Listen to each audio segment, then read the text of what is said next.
yung istasyon. Pupunta ako, hinihintay ko yung bus 600 kasi ano pupunta ko doon sa medyo malaking shopping mall. Puro shopping mall naman nandito malapit sa tinitirahan namin. Ayan, tignan nyo.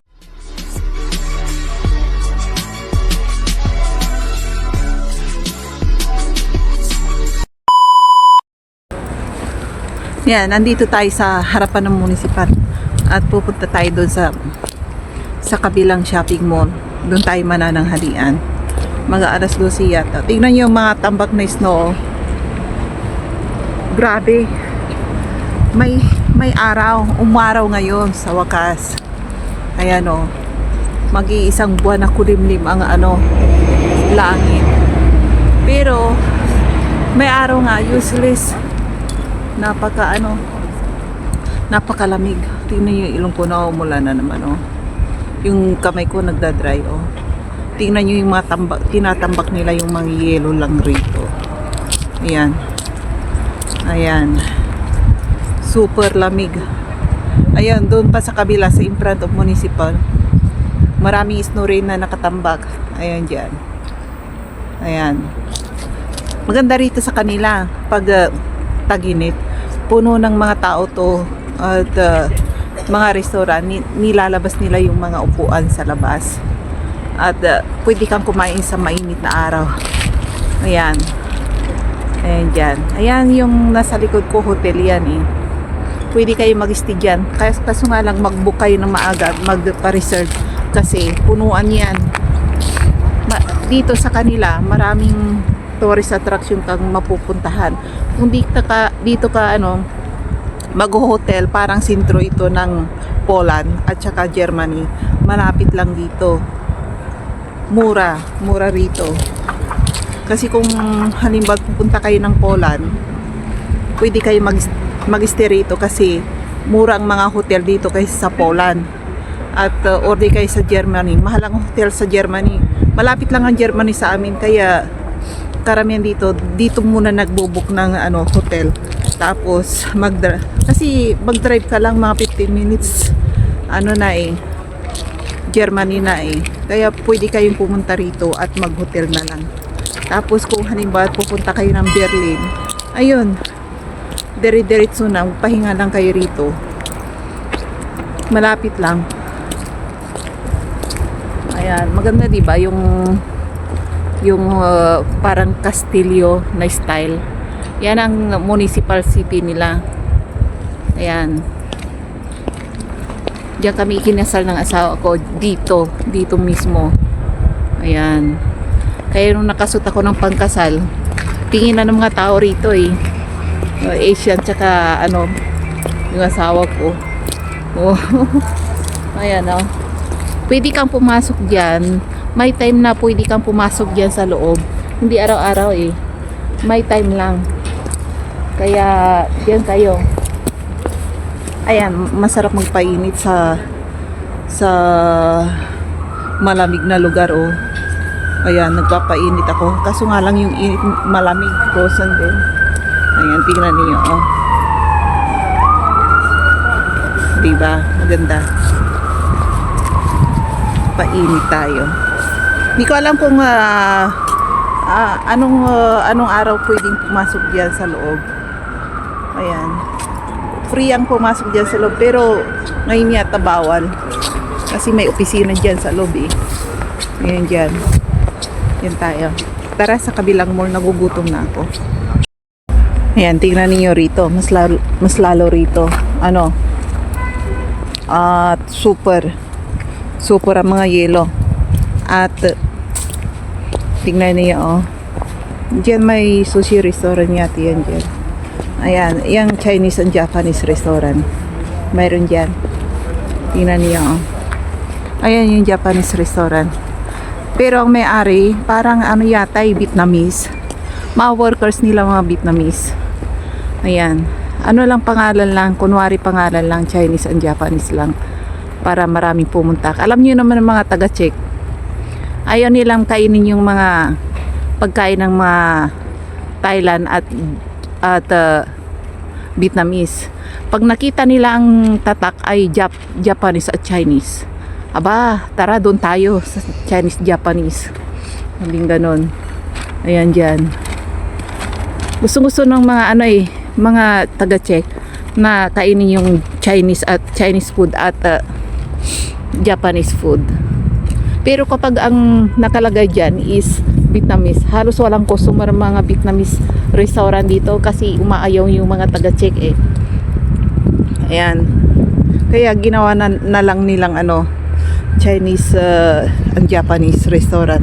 Tingnan nyo, wala nang yelo. Ay, kahapon nag-yelo. Ay, nag-snow. Kaso nga lang, ngayon? Wala na. Kaso nga lang, natambak yung mga ice dito. Ayan. Tara, ang lamig. At hintay tayo ng masasakyan natin. Ayan. May rito, may isa pang dyan banda. May isang Vietnamese restaurant. Nagsarado na yata kasi walang gustong pumasok eh. Sabi ko sa inyo, kapag ang nakatatak Vietnamese restaurant, walang gustong pumasok, kukunti. Tingnan ninyo yung ganyan, Chinese Japanese, ang dami nilang customer. Ayun, isa rin yun doon. Pero ang nakatatak dito sa sa restaurant na to, Vietnamese, walang gustong pumasok na mga taga-Czech. Ayaw nila ng Vietnamese food. Tingnan natin. Yung isa punong-puno, yung Chinese Japanese. Oo. Tingnan nyo. Sabi ko sa inyo, empty eh. Walang customer. Open pa pero walang customer. Ayan, walang customer. Ay, mayroon Thailand ilan lang. Hindi kagaya ng isang restaurant na punong-puno yung Chinese Japanese. Pero ito pa ilan-ilan lang ang customer. Ay, pwedeng magtambay dito pala dito sa Cross Cafe. Ayan, dyan. Ayan, dyan. Nice. Shaky yung camera ko. Ayan, huwag tayong maglakad. Shaky kasi. Ayan. Yan pwede. Ay, papataas doon sa taas na yon. Hospital ng maliit na town. Ayan. Kaya dyan halos nagpapadoktor lahat. Ayan, dyan ako nanganak din sa hospital na yan. Ayan ang tram. Ay, nako, alamig. Ayan, itong napakalaking hotel na to. Tagal na rin to eh. Ayan.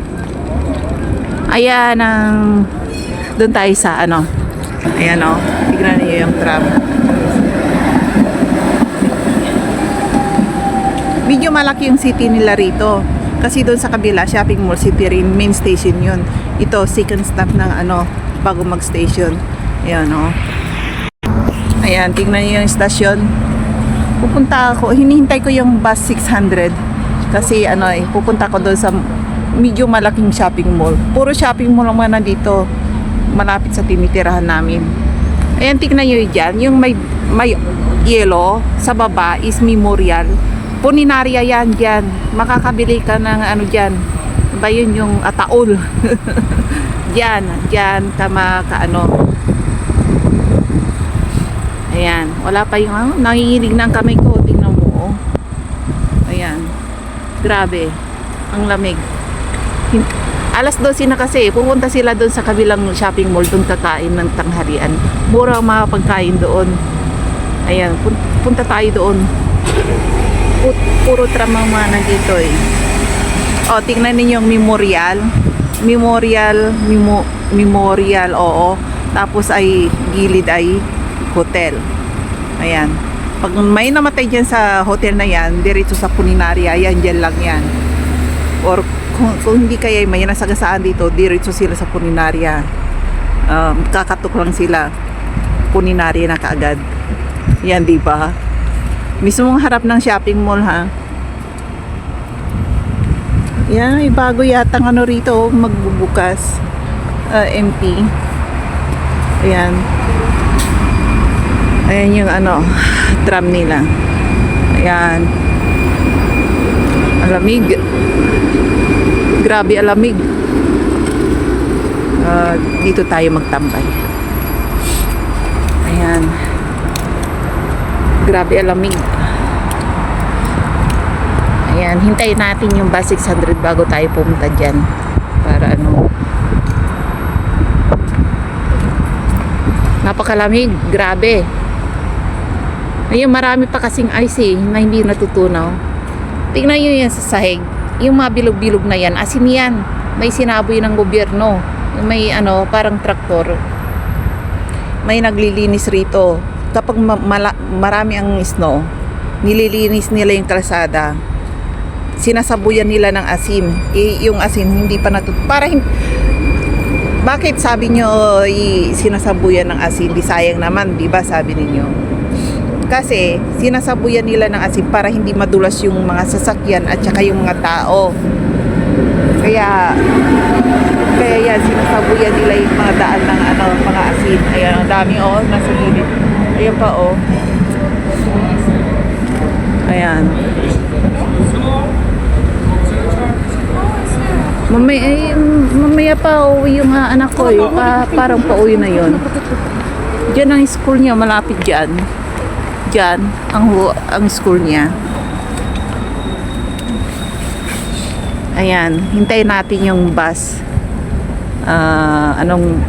Bus 600. Punta tayo doon sa Globus Restaurant.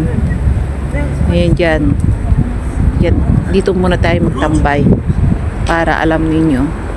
Ayan. Diba maganda yung small town lang nila to, city. Napakalinis. Lahat nandito. Ayan.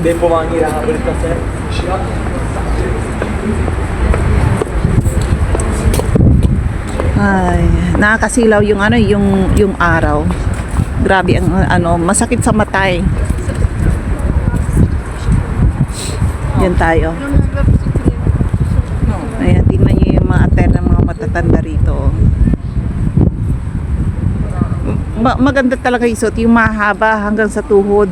Kasi kapag maiksi lang ang suot mo, nilalamig yung paa. Uso yung rito, mahabang jacket. Ayan, isa na naman to na parang mga modelo ang mga tao dito, yung mga gagandang mga suot. Ayan. Mas lalo yung mga babae, mga gandang mga suot. Parang mga modelo kung umasta sila. Ayan, daming tao.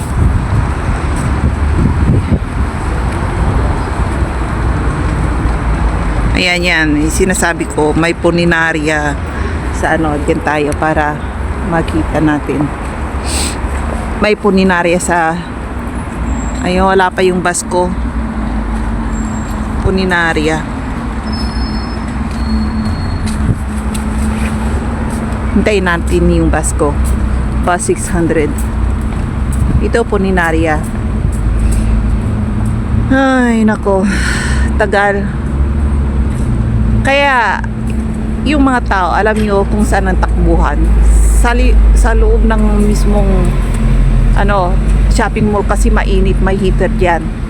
Kaya kung gusto mo magpainit, pumunta ka lang sa sa shopping mall. Kaya yung kabilang shopping mall, anong ginagawa ng gwardiya? Pinapalayas niya yung sa taas ng restaurant. Yung mga nakaupo doon, mga walang order, nagpapainit lang ang mga yun. Ang dami-dami nila. Kaya yung ginagawa ng gwardiya, pinapaalis niya. Bawal umupo doon na walang order. Masuplado ang mga gwardiya doon eh. Mapapahiya ka talaga kasi talagang ipagtatabuyan ka. At yung mga teenager na tinataboy niya, may mga matatanda rin na tinataboy niya. Makakapal din ang mukha eh. Kahit na anong galit ng gwardiya, pa rin sila.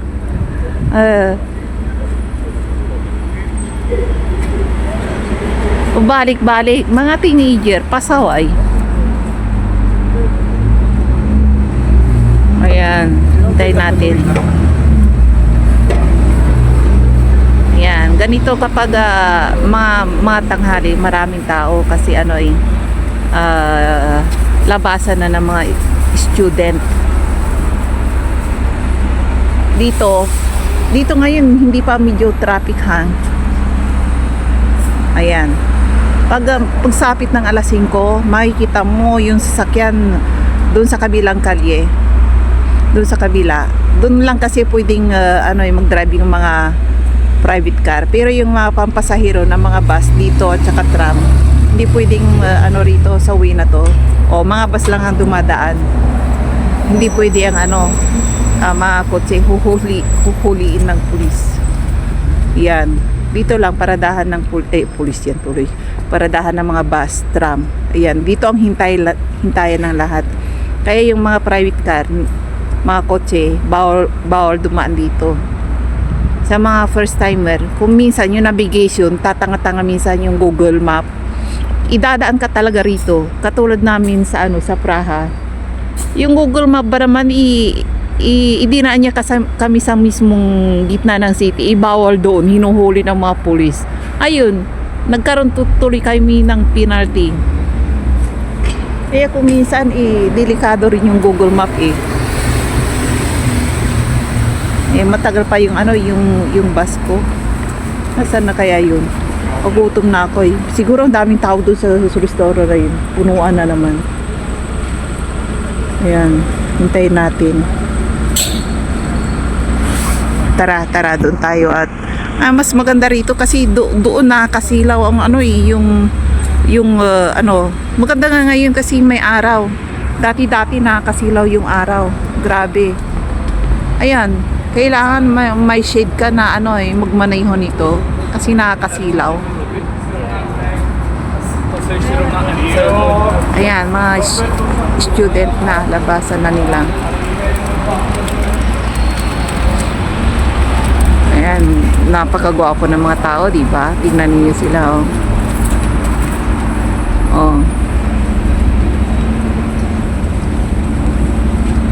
Ma-power mans, talagang may mga itsura Ayan, tingnan niyo.